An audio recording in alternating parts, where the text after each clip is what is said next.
Hello and welcome to Finextra. I'm Thea George and I'm here with Littlejohn of EBA Clearing. We're at Cybos 2016 in Geneva and we're talking about instant payments. Hayes, thanks for joining me. Thanks, Thea. Good to be here. So at EBA Day back in June, you gave us all a sneak preview of the specifications of your forthcoming instant payment service. Can you bring us up to speed with what's happened over the summer and the next steps? Thanks, Thea, for the question. The project is on track. We set out some milestones last year and have met everyone so far and intend to meet all of them all the way through until November 2017.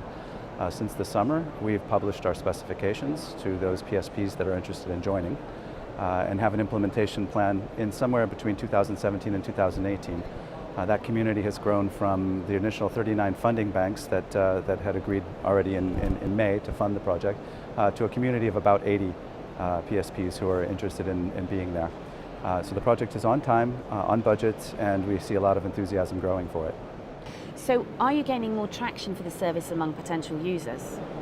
Yeah, absolutely, we are. We had initial 39 funding banks, and that was already the case in May. And since then, the community has grown by the request of our specifications that I mentioned before. That community is nearly 80 now.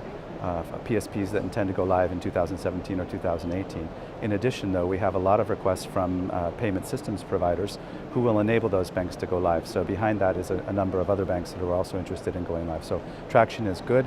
Also within the community of funding banks that are designing the solution together with us, the traction is also growing, and it's really becoming very concrete as we move from specification into things like value-added services, proxy databases, fraud detection, these kinds of things that the banks have indicated could be of interest for instant payments.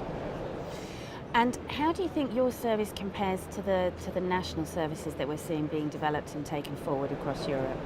Well, there are some similarities and quite a few differences. A lot of the national services that are being developed right now are being developed in anticipation of or in absence of the fully developed scheme.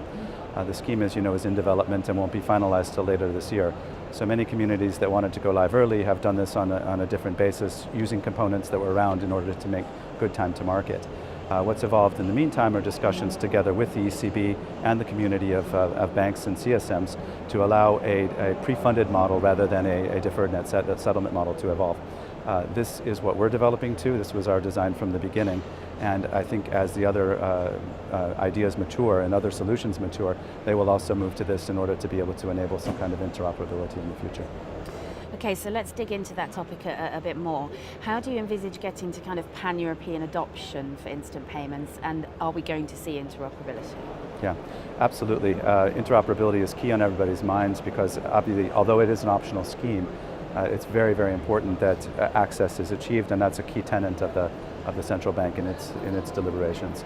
And one of the main reasons that it's put together the task force around interoperability that it's run since last year.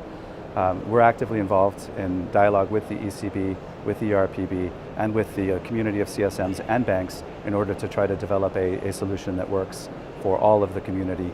So we're convinced that interoperability will be there from day one. And we're also convinced that any type of risk that might come as a result of interoperability can be fully mitigated or even avoided with the right kind of dialogue, which is going on now. Hayes, thank you. Pleasure. And thank you for watching.